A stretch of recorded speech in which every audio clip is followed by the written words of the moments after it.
Good evening, শুভ সন্ধ্যা, অবশ্য বৃষ্টির সঙ্গে। কারণ আজকে বিকেলবেলা লাইভ শোয়ে এসেছিলাম ছোট্ট একটু সময়ের জন্য।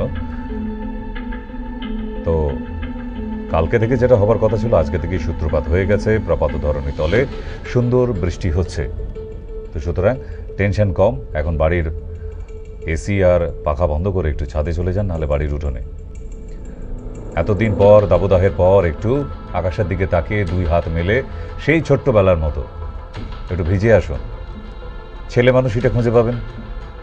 কারণ মাঝের মধ্যে আমাদের শৈশব খুঁজে বেড়াই আমরা, আর তার মধ্যেই সমস্ত আনন্দটা লুকিয়ে আছে, রাইট? তাহলে স্মৃতি শুধু বেদনার কথাটা কিন্তু সত্য নয়। স্মৃতিও মাঝের মধ্যে আনন্দের হতে পারে, অবশ্যই। এবার আপনি যেমনভাবে নেবেন ডিপেন্ড করছে অন ইউ, ঠিক? তো আজকে যে একটা সুন্দর শো দেখাতে চলেছি, মাঝখানে কোনো কথা হবে না, চুপ করে শুনতে থাকুন, একটু করে ব্রেক নেব। আর দুর্ধর্ষ একটা প্রেজেন্টেশন। যাদের শিরদাঁড়াটা একটু বেঁকে গেছে, নরম, শক্ত করতে ভয় পান, হাতের মুঠোটা শক্ত করতে পারেন না, কোনো না কোনো একটা ভয় ভেতরে কাজ করে আপনার, ঠিক সেই মানুষগুলোর জন্য আজকে, যারা হেরে গিয়েছে, এই হেরে যাওয়া মানুষগুলোর জন্য আজকের এই স্পেশাল শো।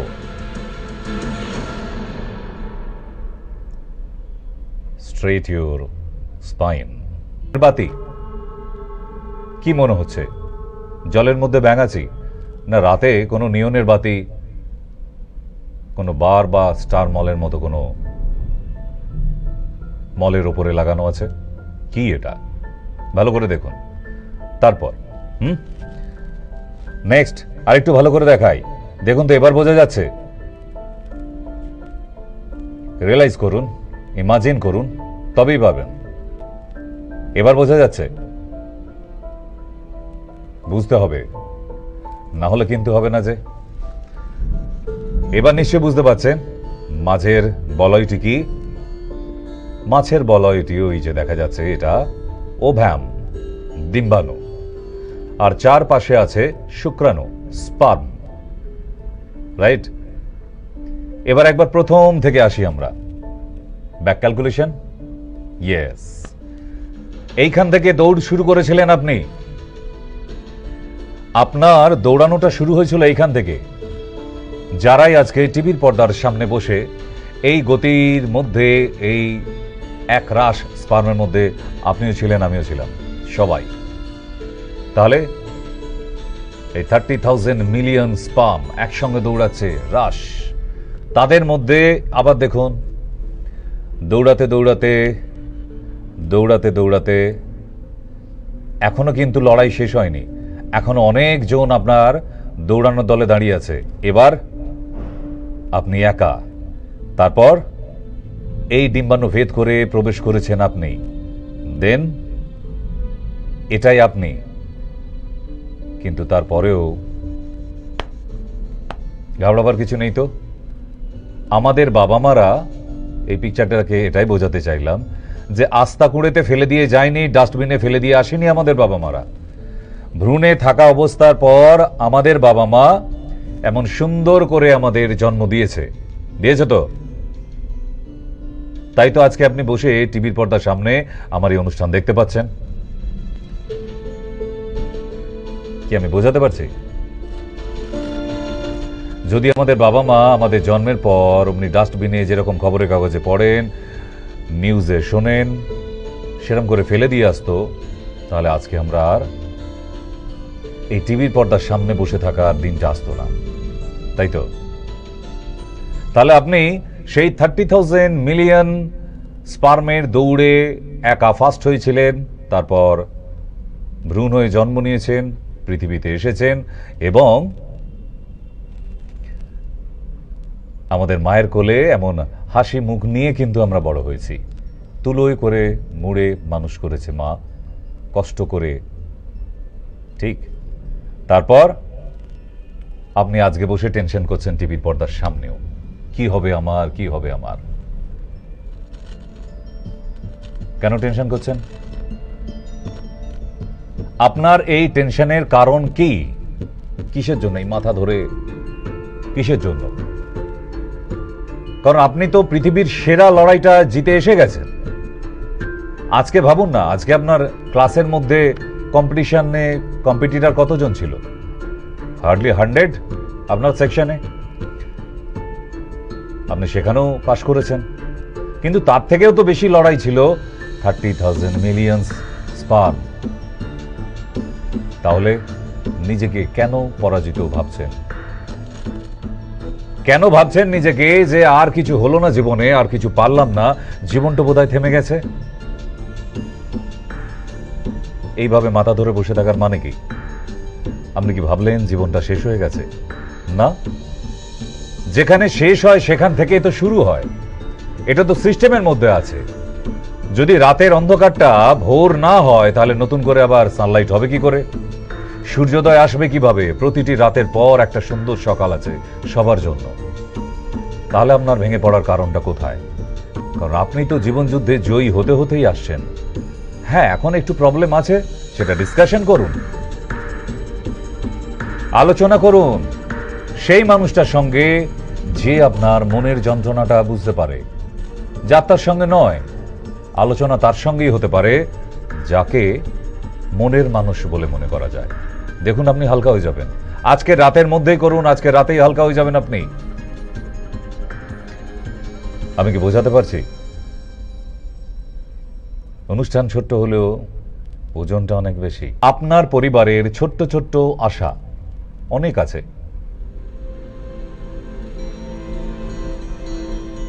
পরিবারের হয়তো ছোট্ট একটা টিভি দরকার, পরিবাহিত কারোর একটা ছোট্ট ফোন দরকার, কারোর একটা নতুন জামা দরকার, কারোর বা একটা লিপস্টিক দরকার, কারোর একটু কাজল দরকার। এই ছোট্ট ছোট্ট প্রয়োজনগুলো কি পূরণ করতে পারেন না কম্প্রোমাইজ করেন? Yes or no? যদি আজকের এই প্রশ্নগুলোর নিজের মনের মধ্যে আপনার জবাবগুলো দিতে পারেন, আগামীকাল একটা নতুন সকাল হবে। দেখবেন ওই বেঁকে যাওয়া শিরদাঁড়াটা আপনার সোজা হয়ে গেছে, আপনার হাঁটার মধ্যে গতি এসেছে, আপনার মনের মধ্যে জোর এসেছে, আপনার হাতের মুঠোগুলো আবার শক্ত হয়েছে। তাহলে নিজেকে নিজেই প্রশ্নগুলো করুন, লিখে রাখুন কোথাও, লাইভ চলছে ফেসবুকে, অ্যান্সারগুলো দিতে থাকুন। দেখবেন অনেক কিছু পারছেন। ডেল কার্নেগির একটা কথা ছিল, গরিব হয়ে জন্মানোটা কোনো অপরাধ নয়, গরিব থেকে মারা যাওয়া অপমানজনক। এমন দিন দরিদ্র ফ্যামিলিতে জন্ম নিতে পারি, 100 বার পারি, তাতে কোনো আমার অপরাধ ছিল না, তাতে কোনো অপরাধ ছিল না। কিন্তু গরিব হয়ে মারা যাওয়াটা কিন্তু মেনে নিতে পারবো না। ওইভাবে কিন্তু মানব জন্ম নিতে আসেনি, একবারই আসবে সুযোগ, একবার মানব জন্মের। তাহলে গরিব হয়ে জন্মেছি বলে গরিব হয়েই আমার বাবার অনেক পয়সা ছিল না, আমি ভালো পড়াশোনার জন্য বইপত্র পাইনি, অজুহাত দেবেন না। মানুষের দুটো হাত নয়, 3টে হাত, ডান হাত, বাঁ হাত আর অজুহাত। এই অজুহাতটা ব্যবহার করুন, কম করুন, জীবনে দাঁড়িয়ে যাবেন। লিখে রাখুন কোথাও না কোথাও। আমি যেমন লিখে রেখেছি এক একটা মহাপুরুষের এক একটা লাইন। মাঝের মধ্যে যখন আমি নিজে হারিয়ে যাই, আমি এই লাইনগুলো দেখি, আবার আমার পিঠের মেরুদণ্ডটা সোজা হয়ে যায়। যেখানে হেরে যাব ভাবছিলাম, না, আবার ঘুরে দাঁড়াতে পারি। ঘুরে দাঁড়াতে হবে সবাইকেই, আমরা হারতে আসিনি। So do you want to change your life? আপনি কি চাইছেন আপনার জীবনের পরিবর্তনটা হোক? নিশ্চয়ই চাইছেন। তাহলে তার জন্য কিছু ফর্মুলা তো আছে অবশ্যই। হুম 24 ঘন্টা একদিন হয়। আপনি কি পারবেন আমায় প্রতিদিন 2 ঘন্টা করে দিতে? মানে যেরকম রুটিন হবে সেই রুটিন অনুযায়ী আপনি নিজে নিজে 2 ঘন্টা, মাত্র 2 ঘন্টা, দেখবেন আপনার জীবনে পরিবর্তন আসছে।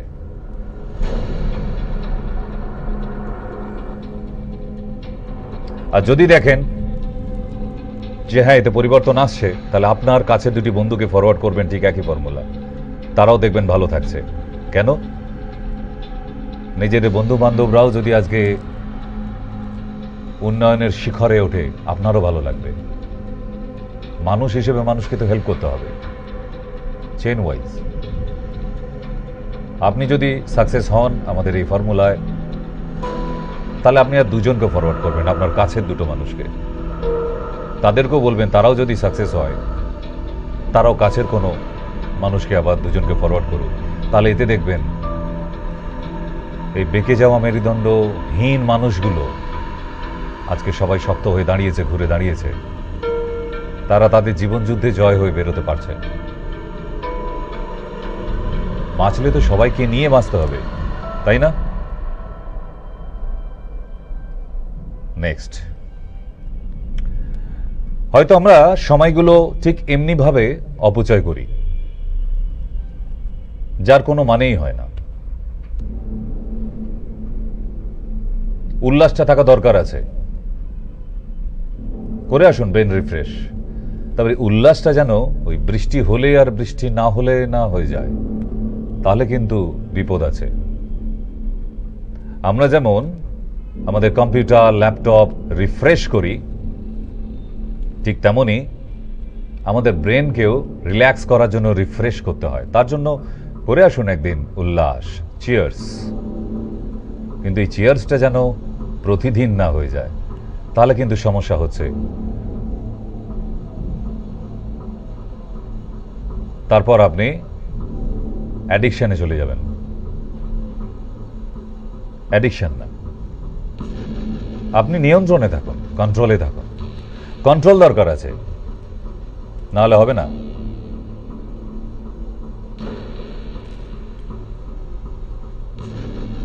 কি ভাবছেন বলুন তো,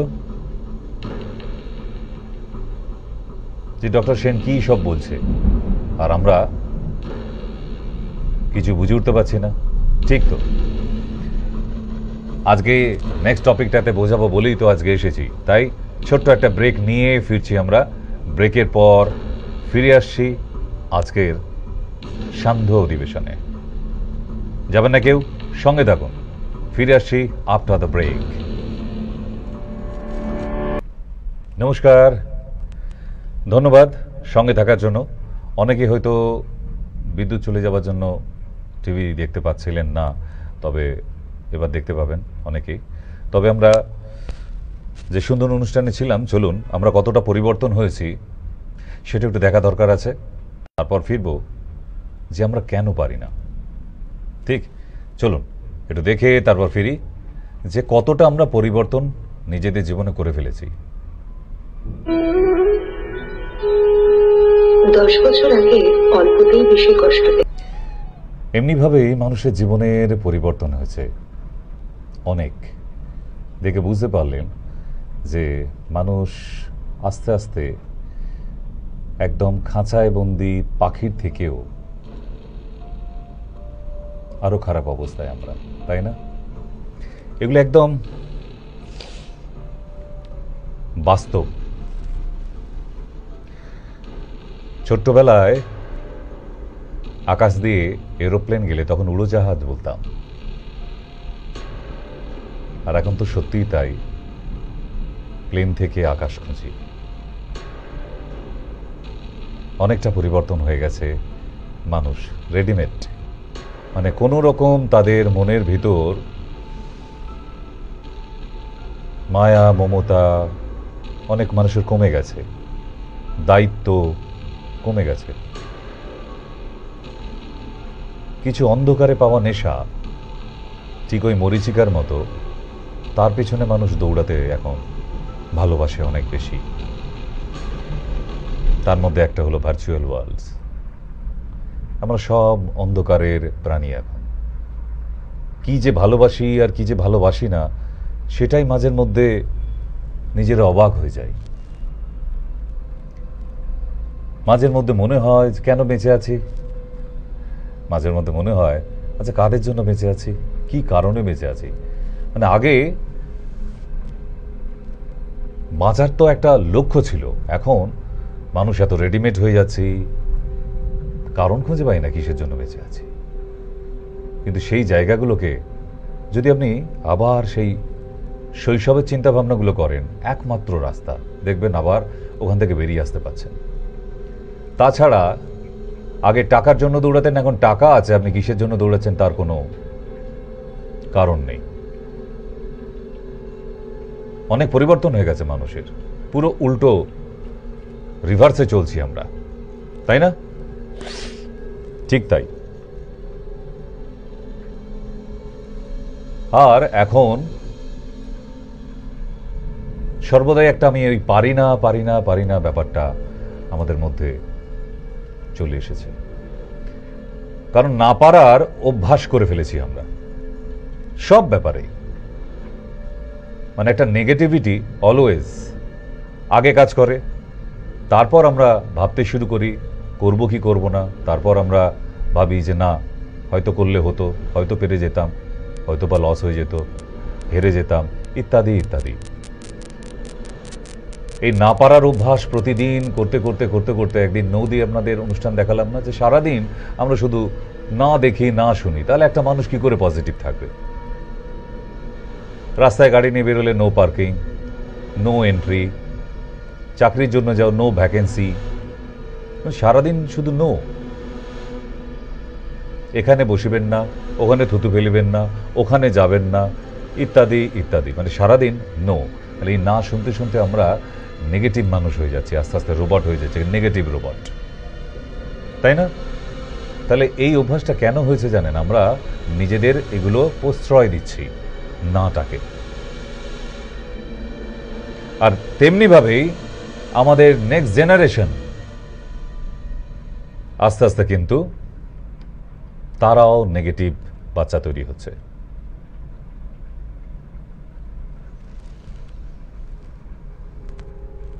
তাদের মনেও ওই জেতার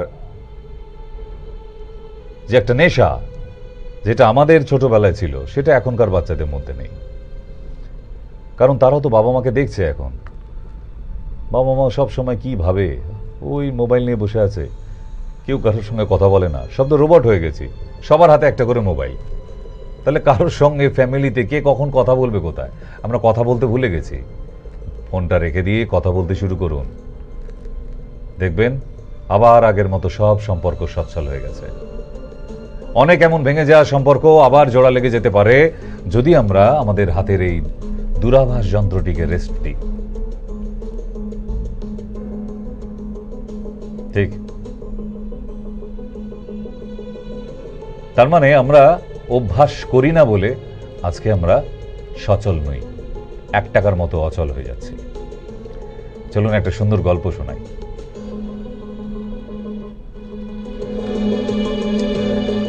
অজন্তা সার্কাস বাংলার মোটামুটি সব মানুষদের কিন্তু এই নামটা জানা, ঠিক?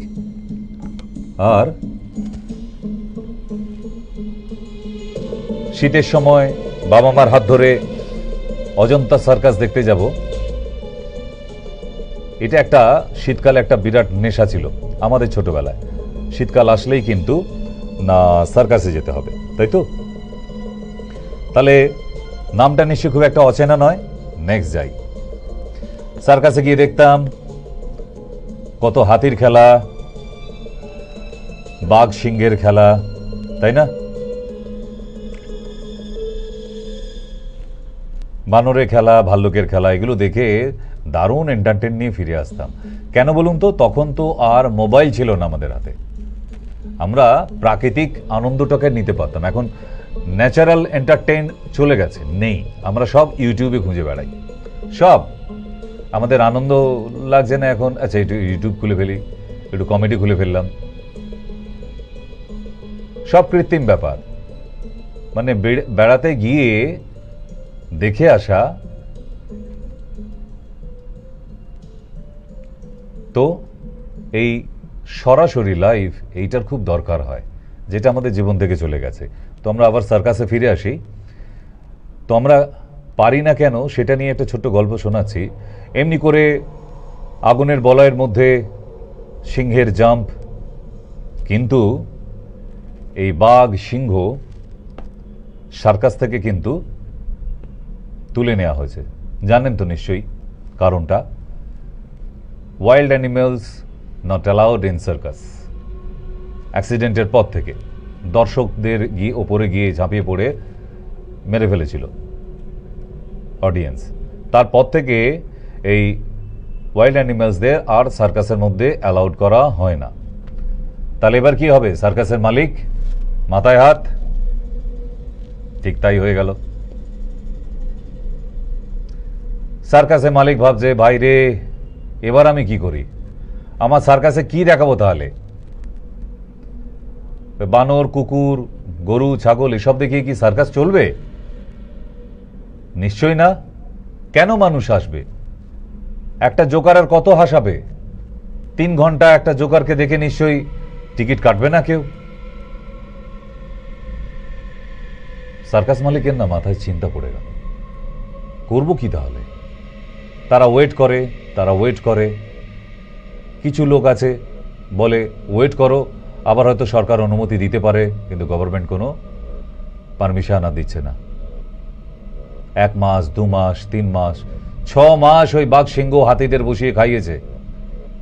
লাখ লাখ টাকা খাওয়াতে লেগে যায়। হাতির খোরাক বোঝেন তো? আমরা তো প্রবাদ বাক্যেই বলে থাকি হাতির খোরাক। মানে ওরকম 4-5খানা হাতি, 4-5খানা বাঘ, 4-5টে সিংহ থাকা মানে তাদের খাওয়া জোটাতেই মালিক ফতুর। তাই 6 মাস পর মালিক ঠিক করলো, ম্যানেজারকে ডেকে বলছে, ভাই এদিকে আয়, তুই এক কাজ কর, এই আমার যা বাঘ সিংহ আছে যে তুই জঙ্গলে ছেড়ে দিয়ে, যেখানকার ছিল সেখানেই ছেড়ে দে। ওরা যেখানে ছিল ওখানে থাকাই ভালো, যা। ম্যানেজার বলছে, কি বলছেন স্যার, আমরা খাবো কি? বলছে, তোদের বসে আর কদিন খাবো? সার্কাস তো চলছে না, এইভাবে বসে বসে খাওয়ানো আমার পক্ষে তো সম্ভব নয়, ন্যাচারাল। তো সেই ক্ষেত্রে ম্যানেজারকে বললো, যা ভাই দিয়ে আয়। ম্যানেজার অগত্যা দেখে, কোনো গতি নেই দেখে, গাড়ি করে বাঘ সিংহ সবাইকে নিয়ে এই গভীর জঙ্গলে গিয়ে ছেড়ে দিয়ে আসে, যেখানে তারা আগে ছিল। গভীর জঙ্গলে ছেড়ে দিয়ে আসার পর 1 দিন যায়, 2 দিন যায়, 3 দিন যায়, 1 সপ্তাহ পর আবার সার্কাসের মালিক আবার ম্যানেজারকে ডেকেছে, বলছে, এই ভাই এদিকে, মনটা বড় খারাপ লাগছে রে, যা ওরা কেমন আসে একবার দেখে আয় জঙ্গলে গিয়ে। বলছে, হ্যাঁ স্যার যাই।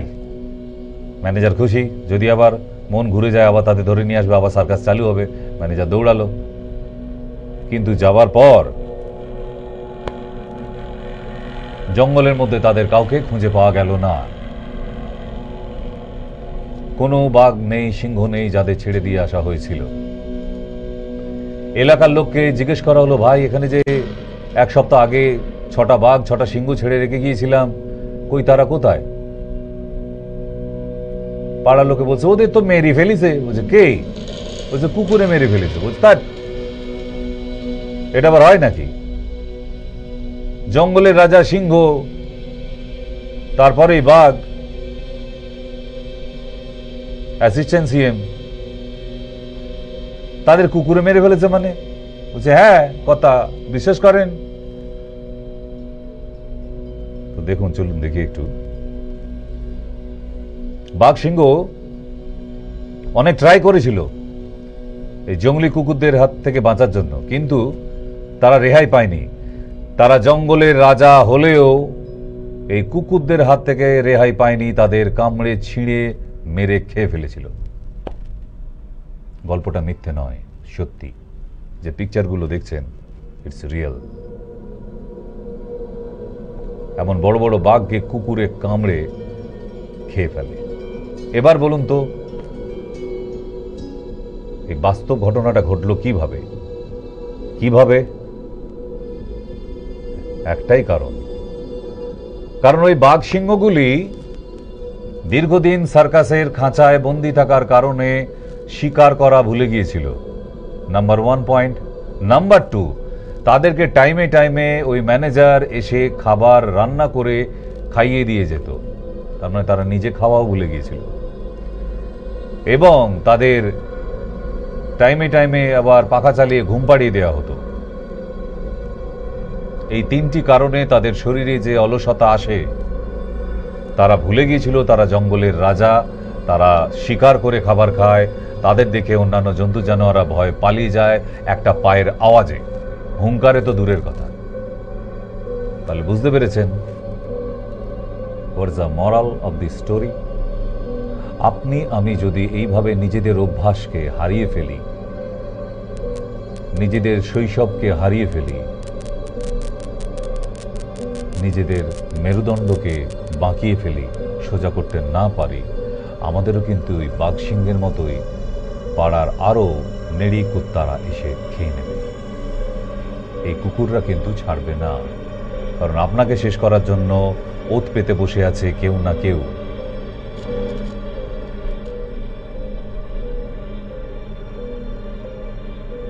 নিজেকে পরিবর্তন করুন, এখনো সময় আছে। আমরাও আমাদের বাচ্চাকে আয় বাবা খেয়ে নেই তুতুমানা তুতুমার করে মানুষ করছি না? তারা বড় হবে, কোনোদিন চাকরি করতে পারবে? এখনো অনেক বাচ্চা আছে 25-30 বছর বয়স, এখনো মা খাইয়ে দেয়। আয় বাবা খেয়ে নে, বাবা খেয়ে নে, আহা, রোদ্দুরে ঘুরে ছেলেটার মুখটা কালো হয়ে গেছে গো। আরে পুরুষ মানুষ,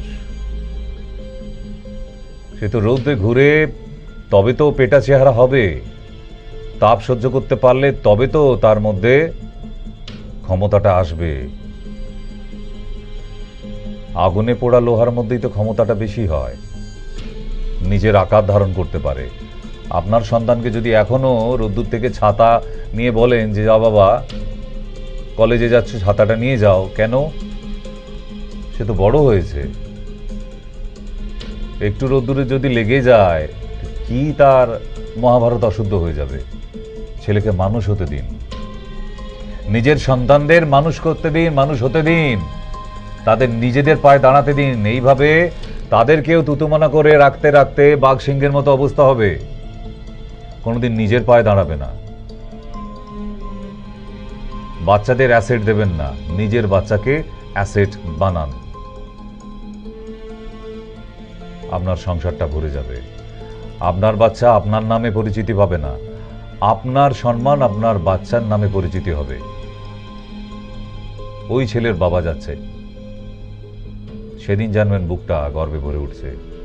আর আপনি যেভাবে বাচ্চাটাকে মানুষ করছেন, স্কুলে যাবার ব্যাগটা তুলতে পারে না, আপনি বই দিয়ে আসেন। তাকে যখন স্কুলে ভর্তি করেছেন তার স্কুলের ব্যাগ তাকেই বইতে হবে, তবে আপনার বাচ্চাটা মানুষ হবে। যদি কান ধরে দাঁড় করিয়ে রাখে স্কুল টিচার, তাহলে স্কুল টিচারের নামে থানায় কেস করবেন না, আপনার ছেলেটা আর মানুষ হবে না। ক্লাস 7-এর পর থেকে কোনো কৃষ্ণচূড়া গাছের নিচে দাঁড়িয়ে কোনো গার্লফ্রেন্ডের হাত ধরে গাঁজায় টান দেবে, সেখান থেকে রক্ষা করুন। তার ক্লাস টিচারকে বলে আসুন আপনি আপনার মতো করেই মানুষ করবেন, দেখবেন আপনার বাচ্চা মানুষ হয়েছে। তাহলে এই ছোট্ট ছোট্ট গল্পগুলো অনেক টাকার দামি শিক্ষা দিয়ে যায়। আপনারা ভাবেন ডক্টর সেন এত এনার্জেটিক থাকে কিভাবে? কিভাবে পারেন? কি খান স্যার? আরে কি আবার খাবো রে বাবা? আমার জন্য কি মঙ্গল গ্রহ থেকে জোম্যাটো খাবার নিয়ে আসে নাকি যে অনলাইনে অর্ডার করি? আপনাদের মতোই সাদামাটা মানুষ আমি, কিন্তু ভেতরটা অনেক শক্ত। এই ধরনের গল্পগুলো মাঝের মধ্যে যদি একটু মাথায় আসে, দেখবেন আপনিও শক্ত হচ্ছেন। হতে হবে, নাহলে আজকের যা কম্পিটিশনের দুনিয়া আপনাকে মাথা তুলে দাঁড়াতে দেবে না। কম্পিটিশন অলওয়েজ, প্রতিটা মুহূর্তে কম্পিটিশন। কোনো না কোনো ভাবে আপনাকে কম্পিটিশনের খাতায় নাম লেখাতেই হবে সেখানে। আমি জানি না আপনারা কিভাবে নেবেন, কারণ ঠাকুরের প্রসাদ খেয়ে আজকের গল্পগুলো কেমন লাগছে আমি জানি না। আপনাদের অনুষ্ঠানটা কেউ বুঝছে না তো কেউ বুঝছেন না, বাট যারা বুঝছে তারা কিন্তু আগামীকাল আবার নতুন সকাল হবে। আপনারা আজকের অনুষ্ঠান কেমন নেবেন আমি জানি না।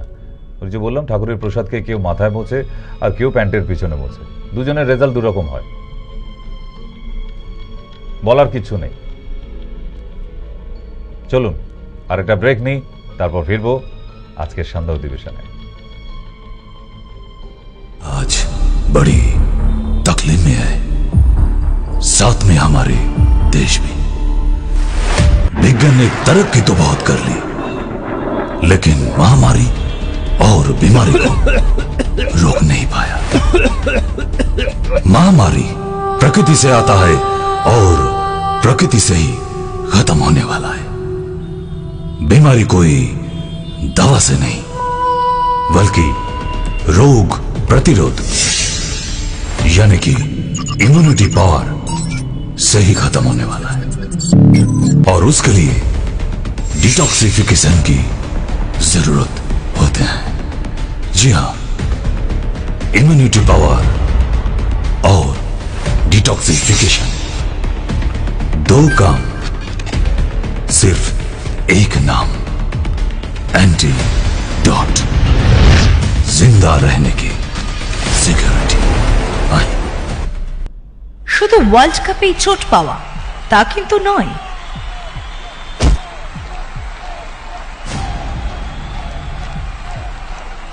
কিন্তু ইচ্ছে শক্তি বা পায়ের জাদুতে কিস্তিমা। আপনার হাঁটু ব্যথা,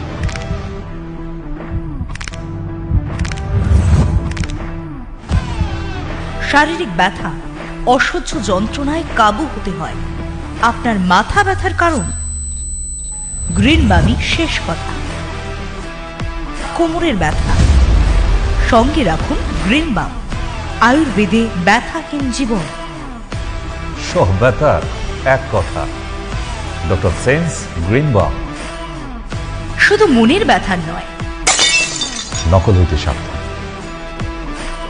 এই চিহ্ন দেখে তবেই কিনবেন। 12 বছরের বড়, 5 বছরের তার থেকে। আবার মনে করিয়ে দিই, মানিক 7 বছরের আর হীরা 12 বছর। দুজন একদম মানিক জোট। দুজন, সারা গ্রাম তাদের দেখতো, ভাবতো যে যেন একই মায়ের পেটের সন্তান। দুজনে একসঙ্গে খেলাধুলা, একসঙ্গে চান করতে যাওয়া, একসঙ্গে পড়া, একসঙ্গে, না বাকিগুলো আর একসঙ্গে বলা যাবে না, সবটাই করতো একসঙ্গে, যেগুলো আপনারা ভাবছেন। যাই হোক, গল্পে ফিরি। তো তারা এই খেলতে খেলতে ছোট্টবেলায় আমরা ওই গাড়ির টায়ার লাঠি দিয়ে চালাতাম, মনে পড়ে? যারা 60-70 দশকের আছেন টিভির পর্দার সামনে, তারা কিন্তু এখনো মনে করতে পারে আমরা কেউ সাইকেলের টায়ার ফেলে দিত, সাইকেলের দোকান থেকে নিয়ে আসতাম খারাপ হয়ে যাওয়া, সেটাকে লাঠি দিয়ে চালাতাম। কেন? আমাদের কাছে গাড়ি সাইকেল তখন অসাধ্য ব্যাপার। মানে সাইকেল একটা নিজের আছে এটা ভাবাটাও সাংঘাতিক। তাই সেই সাইকেল নেই বলে সেই আশা পূরণ করার জন্য ওই সাইকেল সারানোর দোকান থেকে খারাপ টায়ার চেয়ে নিয়ে এসে ওইটাকে লাঠি দিয়ে চালাতাম ব্যালেন্স করে। এরকম যারা পুরনো চালিয়েছেন নিশ্চয়ই বুঝতে পারছেন। তো চলুন দেখি আমরা।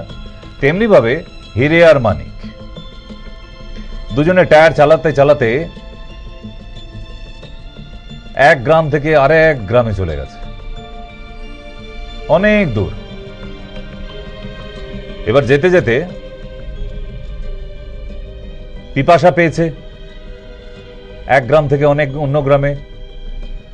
পিপাসা পেতে হীরা মানিককে বলছে, ভাই খুব জল পিপাসা পেয়েছে, একটু জলের ব্যবস্থা কর ভাই, এত দূর এসেছি রৌদ্রের মধ্যে, কোথাও কি একটু জল পাবো না? তখন মানিক বলে, ওই তো একটা কুয়া আছে ইদারা, চল ওখান থেকে জল তুলে আমরা পান করব। বেশ, হিরে আর মানিক তখন কুয়োর সামনে যায়। ঠিক, চলুন দেখি আমরা, ভালো লাগবে। তো গিয়ে দেখছে, বাহ এ তো দারুণ সিস্টেম, দড়ি ধরে এখানে টেনে তুলতে পারলেই বালতিটা আমরা জলপান করতে পারবো। তো এইবার হিরে যেহেতু বড়, বলো দাঁড়া, তুই দাঁড়া, আমিই তুলছি, আমি যেহেতু বড়। এইবার হিরে জল টেনে তুলতে গিয়ে পা পিছলে কুয়োর মধ্যে পড়ে যায়।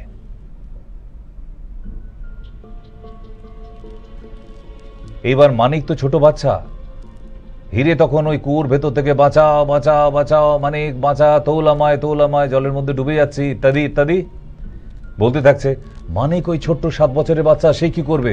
সে হন্তদন্ত হয়ে এদিক সেদিক দেখছে যে কোনো বড় কোনো মানুষকে খুঁজে পাবে কিনা, তাকে ডেকে এনে তাহলে তোলা যেতে পারে। হিরে তো তার থেকে বড় বাচ্চা, 12 বছরের বাচ্চা, তাকে তুলবে কি করে একটা পাতকো থেকে? ওই পাতকুয়া থেকে তুলতে না পেরে সে চারিদিকে লোক খোঁজে, কিন্তু কোথাও কোনো লোক খুঁজে পায় না।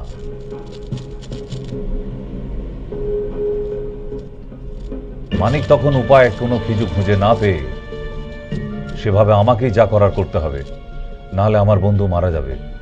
সে তখন দৌড়ে এসে বলছে, হীরা চিন্তা করিস না, मैं हूं ना, আমি তোকে তুলবো। বলে সে বল, তুই বালতি ধরে ঝুলে থাক, আমি দড়ি ধরে টেনে তুলছি।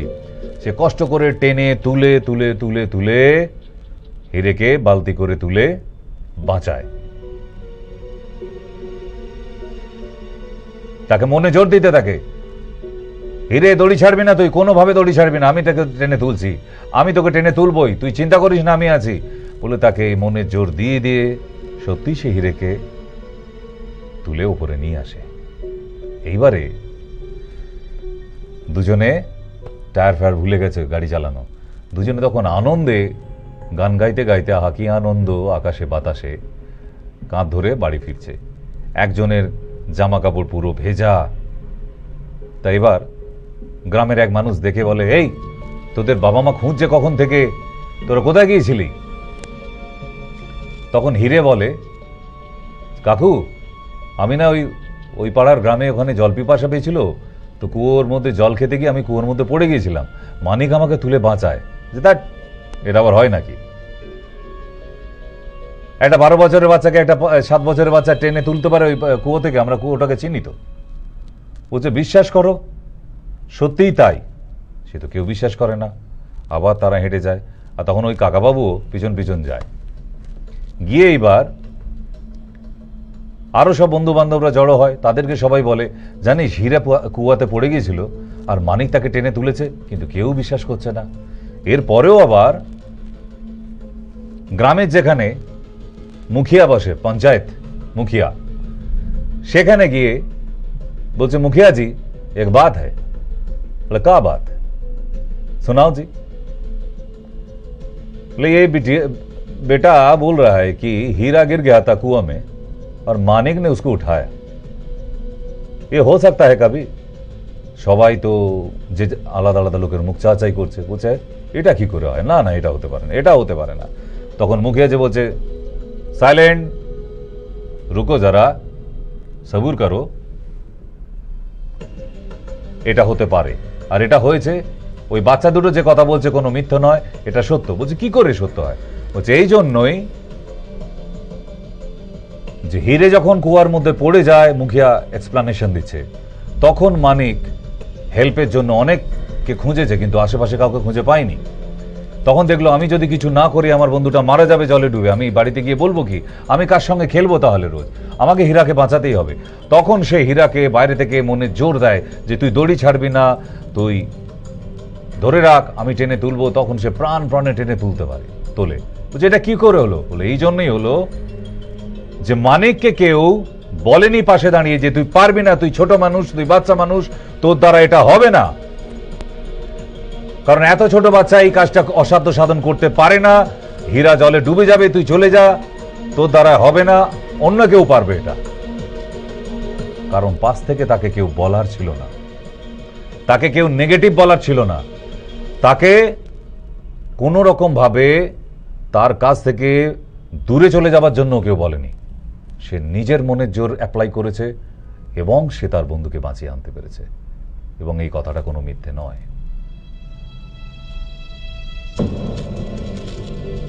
পৃথিবীর প্রতিটা মানুষ যদি নিজের মনের কথা अगर दिल का सुने, अपना दिल का, তাহলে সে যে কোনো জীবন যুদ্ধে জয়ী হতে পারবে, ঠিক ওই মানিকের মতো। আমরা কোনো কাজের অফার পেয়ে বা কোনো কাজ করতে গেলে এত বেশি পেঁচিয়ে ফেলি, ফেনিয়ে ফেলি, এই জানিস তো এটা করতে যাচ্ছে, এই জানিস তো, হ্যাঁ হ্যাঁ মা শুনেছো এটা করতে হবে আমাকে কালকে, এত 4 জায়গায় খবর করে ফেলি যে তারা নিজেদের নেগেটিভ মন্তব্যগুলো আমার মাথায় সব ঢুকিয়ে দেয়, ফলে আমি কাজটা আর করতে পারি না। নাহলে আপনি অনেক কিছু করতে পারতেন, আপনি পারতেন আরো অনেক কিছু করতে পারতেন, যা আজকে বসে এখনো আফসোস হয়, ইস আমি জীবনে কিছু করতে পারলাম না। আপনার কিছু করতে না পারার জন্য আপনি নিজে দায়ী, এখানে অন্য কেউ দায়ী নয়। আজকে ওই মানিকের মতো যদি আপনি নিজের কথা শোনেন, এখনো অনেক সময় আছে, আপনি পরিবর্তন করতে পারবেন আপনার লাইফের। Yes, you can do that. আমি বলেছিলাম যদি আপনি আমাকে 2 মিনিট সময় দেন, তাহলে কিন্তু অনেক অসাধ্য সাধন হতে পারে। আমি জানি না আজকে যারা নতুন অনুষ্ঠান দেখছেন আমাদের এই মায়া টিভিতে বাই গ্লোবে, অনুষ্ঠান কেমন লাগছে। আমি আবার বলে দিচ্ছি, মায়া টিভি চ্যানেল আমাদের ফেসবুকের নাম, মায়া টিভি চ্যানেল। ফেসবুক লাইভ হচ্ছে এখনো, আপনার মন্তব্য দিন, যদি খারাপ হয় সেটাও লিখুন, আই ক্যান ডাইজেস্ট। ভালো মন্দ শুনেই বড় হয়েছি, হস্টেলে থাকা মানুষ, এরকম অনেক খারাপ মন্তব্য শুনে শুনে আজকে তবে এই জায়গায়। আমাকে কেউ খারাপ মন্তব্য করছে, আমার উপর হিংসা করছে, সেটা জেনে পারফেক্ট হয়েছে আমি এই জন্যই যে I am on the right way. আমাকে দেখে হিংসা করছে মানে আমি ঠিক কাজ করছি, আমার ভুল ধরছে মানে আমি ঠিক পথে এগোচ্ছি। সুতরাং আপনিও কারো শুনবে না,